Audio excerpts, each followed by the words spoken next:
Good afternoon, USA. I am Deplorable, and today we're going to Deplorably discuss a very deplorable novel, The Catcher in the Rye by J.D. Salinger. First, let's run through the entire story about as fast as Director Kami had somehow managed to run through 30,000 emails. It all starts on 1950's December Saturday, in which Holden Caulfield, who also narrates by himself without the Democrats' Stoya teleprompter, is about to be deported from his fourth school, Pensy Prep, in Adgerstown, Pennsylvania. Out of 5 classes, he's failed all but English, which just goes to show how broken Common Core is. Anyways, to pass the time before he's deported back to his Manhattan home on Wednesday, Holden visits his old history teacher, Spencer, only to be shot down by condemnation for his atrocious Trump University academic performance. He gets no better of a goodbye back at his dorm, where he finds his roommate, Stradlater, dating Jane Gallagher, who used to date Holden. Holden's concerns about Stradlater having tried to Bill Clinton Jane leads into being treated like a basket of deplorables because he just had to keep making false sex scandal accusations, kind of like those through which President Trump had to go. Holden immediately deplores himself to New York. Holden doesn't want to be honest with his parents like Hillary Clinton with the American people about how he's a failed buffoon who's likely to take a deported illegal immigrant's place working in the fields if he doesn't shape up. So he crashes at the Edmond Hotel, though I'd rather him stay at Trump Tower for a while before returning home. An elevator operator, Maurice, offers Holden his very own Monica Lewinsky named Sunny. Instead of taking the opportunity of Bill Clintoning her, Holden just wants to talk, amateur hour.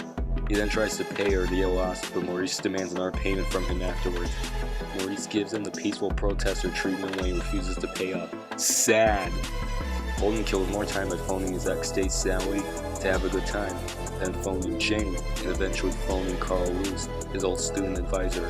Holden eventually visits his little sister Phoebe back at their apartment to admit that he's a deplorable dropout, which gets her as mad as America's silent majority. He then starts spewing out fake news about how he's the catcher in the rye, saving little boneheads from falling off the cliff in a rye field. Holden then resorts to phoning and going to the apartment of his previous English teacher, Mr. Antolini. He must have been tweeting at 3 in the morning like President Trump because he ended up sleeping rather than receiving counseling on his future.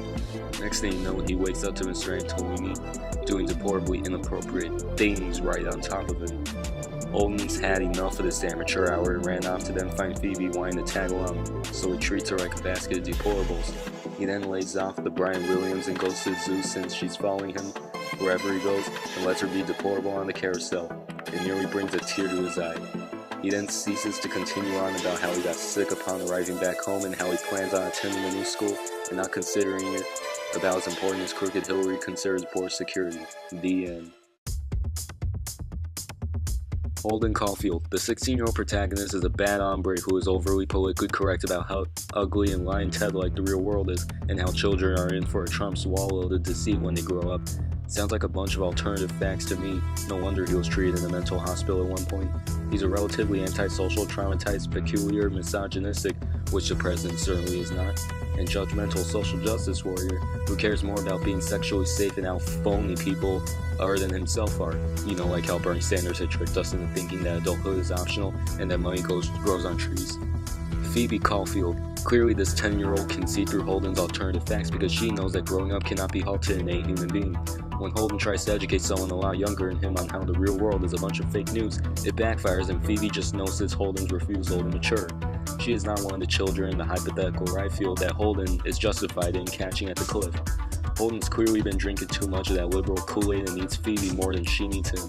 Mr. Antolini, Holden's former English teacher, is like no other, given that he believes education leads to self-esteem rather than compliance.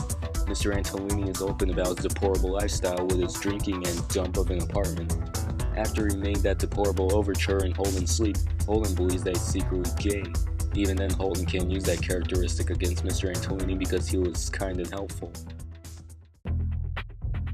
I keep picturing all these little kids playing some game in this big field of rye and have to catch everybody if they start to go over the cliff.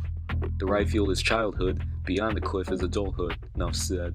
Holden's essentially taken deplorability to new heights by trying to save innocent children from growing up and experiencing the fake news ugliness of adulthood.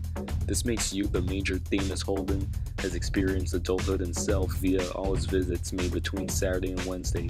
He also wants to protect the children from motifs such as relationships, which will get you a bloody nose, sexuality, which will get you robbed, and intimacy. For Holden, this was hindered by the suicide of one of his classmates and the death of his brother Ali. Socialism can really deplore an unsuspecting individual. About all I know is, I sort of miss everybody I told about. Even old Stradlater and Ackley, for instance. I think I even miss that Maurice. It's funny, don't ever tell anybody anything. If you do, you start missing everybody. Despite the fact that the aforementioned people treated Holden like a basket of deplorables, the theme of isolation comes into action when he realizes that his alternative facts on the right field versus clip have separated his Kool-Aid drinking self from the normally functioning rest of society, who transition to adulthood like normal and shut up about how ugly it is. He therefore actually misses those deplorables who had brought him alienation, another theme which contributed to him not making any real interaction with Jane. All in all, Holden's antisocial, secluded, and overall Kool-Aid congested mental personality made him unfit for all the adulthood he experienced from old friends, foes, teachers, etc. throughout. This then led him to think that it's his duty to protect children from growing into adulthood, because his social justice warrior self, who's got huge age advantage over them, was too much of a deplorable sissy to handle it. In the end, he seemed happy to have just been reunited with part of his family, whom he desperately needs. Definitely deport this loser.